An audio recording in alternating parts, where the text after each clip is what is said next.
Hər sabah güzgüyə baxırsan və orada özünü görürsən. O tanış üz, o baxışlar, o xatirələr sizin üçün mən anlayışı sarsılmaz bir bütöv kimidir. Amma gəlin bu gün o sarsılmaz bütövlüyü biraz silkələyək. Siz 5 yaşındakı həmin uşaqla eyni adamsınız. O uşağın bədənini təşkil edən demək olar ki, hər bir atom bugünkü bədəninizdən çoxdan çıxıb gedib. Sizin hüceyrələriniz daim yenilənir, sümükləriniz yenidən qurulur. Əgər bədəninizdəki bütün hissələr dəyişibsə, sizi siz edən nədir bəs? Bu sual sadəcə fəlsəfənin mövzusu deyil. Bu, gələcəyin texnologiyası olan teleportasiyanın qarşısında dayanan ən böyük qorxudur. Bir gün bir maşına girib başqa bir planetdə oyansanız, o oyanan şəxs həqiqətən siz olacaqsınız, yoxsa sadəcə sizin mükəmməl bir nüsxəniz? Orijinal siz isə o maşının içində məhv oldunuz. Xoş gəlmisiniz. Bu gün biz Tesla'nın gəmisi paradoksundan başlayıb kvant fizikasının qaranlıq dəhlizinə, teleportasiya kabusuna qədər uzanan bir səyahətə çıxırıq. Hazır olun. Çünki bu videonun sonunda özünüzə mən deyərkən 2 dəfə düşünəcəksiniz. Hər şey qədim Yunanistanda başladı.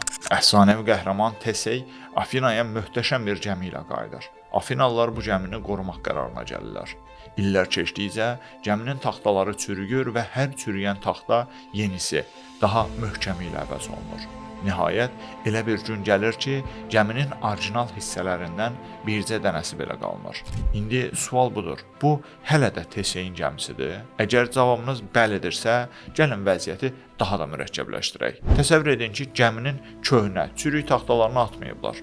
Hamısını bir ambarda toplayıblar və kimsə o köhnə taxtalardan orijinal dizaynda ikinci bir gəmi qurur. İndi bizim əlimizdə 2 gəmi var.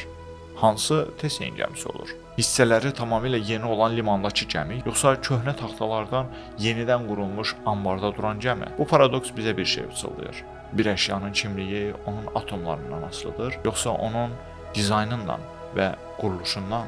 Siz bu videonu izləyərkən bədəninizdə inanılmaz bir sökülüb yığılma prosesi gedir. Mədə hüceyrələriniz hər 5 gündən bir yenilənir. Dəriniz hər ay demək olar tamamilə dəyişir. Skeletiniz hər 10 ildə bir tamamilə yenidən qurulur. Hər aldığınız nəfəslə milyardlarla atom bədəninizə daxil olur. Hər verdiyiniz nəfəslə köhnələri kainata yayılır. Siz atomların keçici bir dayanacağı olan fəza kəsişməsisiniz. Bioloji olaraq siz bir Tesla'nın gəmisisiz. Əgər sizi siz edən atomlarınız deyilsə, bəlkə bu xatirələrinizdir. Amma xatirələr də beyindəki neyronlar arasındakı kimyəvi və elektrik bağlarıdır. Və o kimyəvi maddələr də daim dəyişir. Sizin 5 yaşındakı halınızla indiki halınız arasındakı tək bağ atomlarınız deyil. Sadəcə o atomların saxladığı məlumatın davamlılığıdır. Və teleportasiya qorxusu məhz burada başlayır.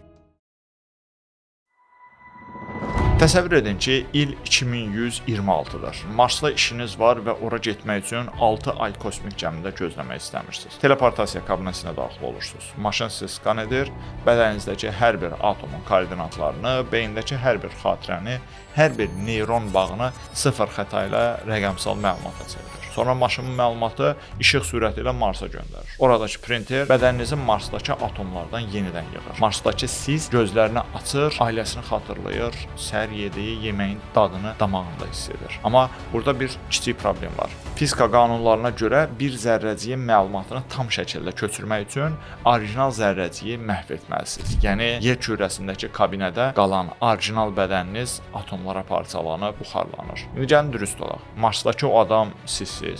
O, sizin bütün xatirələrinizə malikdir. Özünü siz hesab edir. Amma yer kürəsindəki maşında atomlara parçalanan o adam, o son anında nə hiss etdi? O öldümü?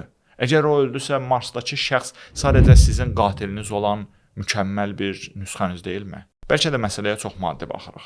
Kvant fizikasında kvant dolaşıqlığı adlı bir fenomen var. İki zərrəcik bir-biri ilə dolaşıq olduqda, kainatın hansı ucunda olmasından asılı olmayaraq, birində baş verən dəyişiklik digərində eyni anda əks olunur. Bəzi alimlər deyir ki, əgər biz bütün bədənimizi kvant səviyyəsində dolaşıq olan zərrəciklərlə teleportasiya etsək, məlumat deyil, vəziyyəti köçürürük. Bu halda biz deyə bilərikmi ki, şuur bir yerdən başqa yerə sadəcə sürüşdürülür. Amma hələ də o dəhşətli sual cavabsız qalır. Əgər maşın xarab olsa və yer kürəsindəki orijinal bədəninizi yox etməsə, Marsda birsiz, yer kürəsində də birsiz. Hər ikisi mən həqiqiyəm deyəcək. Hər ikisi eyni xatirələrə sahib olacaq. O an sizin şuurunuz hansı bədəndə olacaq? Hər ikinizdəmi? Bu qeyri-mümkündür. Deməli, şuur dediyimiz şey atomların düzülüşündən daha artıq bir şey ola bilməzmi? Gəlin bir analogiya quraq. Siz bir proqram təminatısınız. Bədənin isə aparat təminatıdır. Əgər mən bir oyunu kompüterdən silib başqa birinə köçürsəm, oyun eyni oyundur. Amma insan bir proqram deyil axı. Əgər siz sadəcə beyindəki elektrik siqnallarının cəmisinizsə, o zaman teleportasiya sizin üçün sadəcə bir səyahətdir. Əgər sizin mənliyiniz təkrar olunmaz bir substansiyadırsa, o zaman teleportasiya intiharın ən bahalı üsuludur. Bu bizi ruh anlayışına gətirib çıxarır, amma elmin hələ ki ruhu tapmaq üçün bir detektoru yoxdur. Elm üçün biz sadəcə informasiya davamlılığıyıq. Siz bugünkü sizsiniz. Çünki dünənki xatirələriniz sizdədir. Əgər bu gecə yatanda kimsə sizin beyin xatirələrinizi silib başqa birincinə yükləsə, sabah səhər başqa biri kimi oynayacaqsınız və bundan şübhə etməyəcəksiniz. Teleportasiya paradoksu bir gün reallaşacaq olan zəkanın buluda köçürülməsi, mind uploading mövzusunun da özəyidir. Əgər biz beynimizi bir superkompüterə köçürsək və əbədi yaşasaq, o yaşayan həqiqətən biz olacağıq. TSE-in gəmisi heç vaxt batmır, o sadəcə formasını dəyişir. Bəlkə də biz də kainatın öz-özünü dərk etmək üçün istifadə etdiyi bir məlumat axınıyıq. Atomlar gəlir və gedir, bədənlər doğulur və ölür. Amma o axın, o mən hissi bir şəkildə davam edir. Amma yenə də bir gün o teleportasiya kabinəsinin qapısı qarşısında dayansanız, düyməyə basmağa cəsarətiniz çatacaqmı?